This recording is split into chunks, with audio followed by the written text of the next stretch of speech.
Do you ever test drive the accents or anything on your twins, on your 7-year-olds, just to see if it gets them? I see them a lot because we film on the West Coast in Vancouver and we live here in New York. Yeah. So we're mostly FaceTiming during the days. Yeah. So they see me in Olaf Costume. random disguises all the time. They don't like when I talk in the voices. It freaks Papa, them out. talk like a normal person. Hello, children. It's nice to see you. And they say, no, never do that again.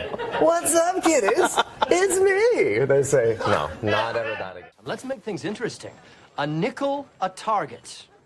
You know, that's actually a little rich for my blood. How about a penny? What's the matter, Albert? Is business bad?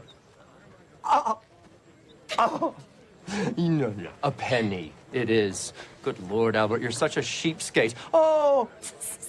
Wow. Oh, and he's here today. Oh. You know, that laugh came to be because I had the mustache on, and it wasn't my real mustache. And if I really laugh, when I really laugh, my lips get wider. Yeah. So I had to laugh without moving my upper lip. Because it was 104 to 106 degrees, we were told, and it was probably melting off. Yeah, but but it's crispy. Oh, because they put the little glue on. Yeah. Fair enough.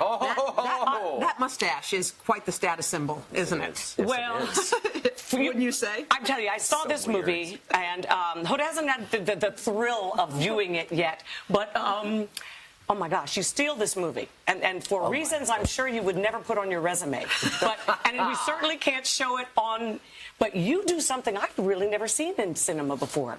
You want to explain? Yeah, well, at the end of the movie, I'm supposed to fight, have a gun shootout with Seth's character. Yeah. Right. And that goes south. Because I get sick to my stomach and poop in a hat. Twice. Yeah, and you get to watch it. Neil Patrick Harris has been showing us the best time ever with his live primetime show here on NBC. And from what we hear, tonight's season finale is going to be the biggest, best show yet. We're going to talk about that. But first, a little look at the fun he's had this season. I know you guys got married. Take a look. That's your dad?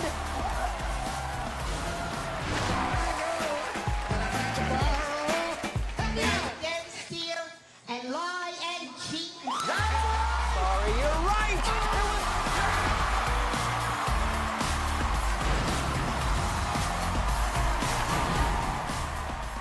Real understated show there.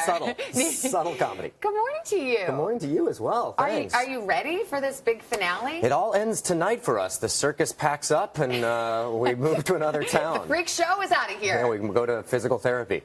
Can you give us any hints?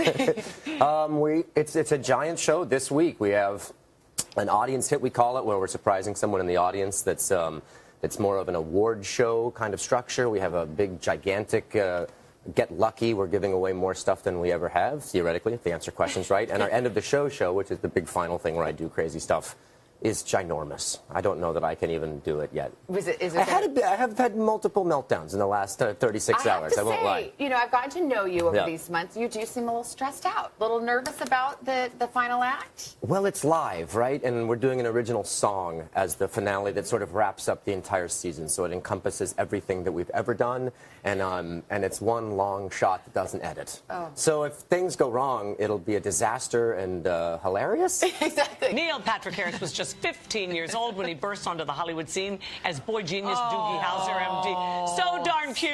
So that darn big cute. hit in the 90s. Yeah, more recently, he starred as Bachelor Barney Stinson in How I Met Your Mother, a role that nabbed him not 1, not 2, not 3, but 4 Emmy nominations. He's also a Tony winner who has hosted the Tony Awards 4 times, the Emmy Awards twice, and the Oscars. Is that all? Well, no, it's not, Hoda. Okay. Thank you for asking. Now Neil is adding children's book author to his list of accomplishments. Brand new book that's already on the New York Times best list. Of course it is, called The Magic Misfits. Indeed.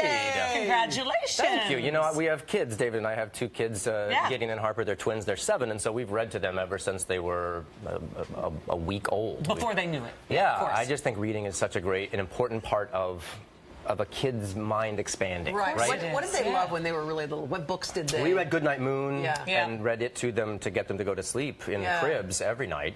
And now they love David Williams. Do you know him? The World's Worst Children, they're called. And he sells more books in the UK than J.K. Rowling.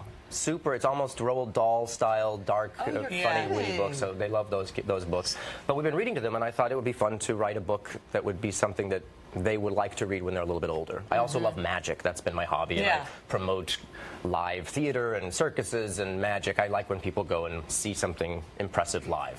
So this book involves these kids who joined forces together a little bit in a small town and have a communal love for magic. Not wizards and warlocks magic, but cards and coins and escaping real from tricks, a straight magic tricks. And so there's some teacher tricks within the book for kids, so you can learn how to do some magic.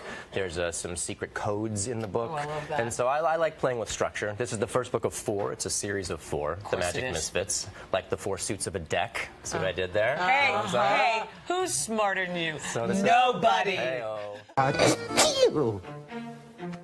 Oh, bless you. Thank you, pretty lady. Yes, I must be allergic to something in this room that is not large handkerchief for you 2 adult people. The orphans, perhaps. They're orphans? Que pasa? Yes, I'm allergic to orphans. Is it their dust? Yes, or their ashes. This clogs up my whole, what is the word for it? Glands. Life.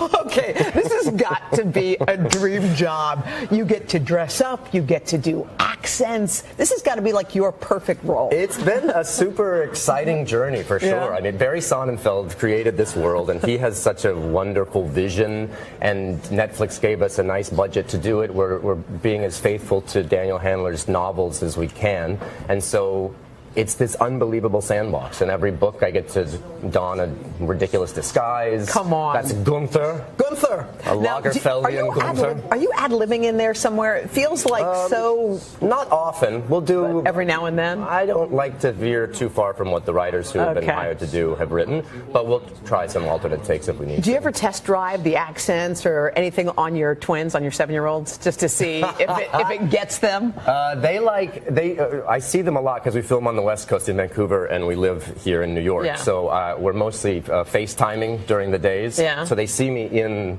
Olaf's random disguises all the time. They don't like when I talk in the voices. It freaks Papa, them out? talk like a normal person. Hello, children. It's nice to see you. And they say, no, never do that again.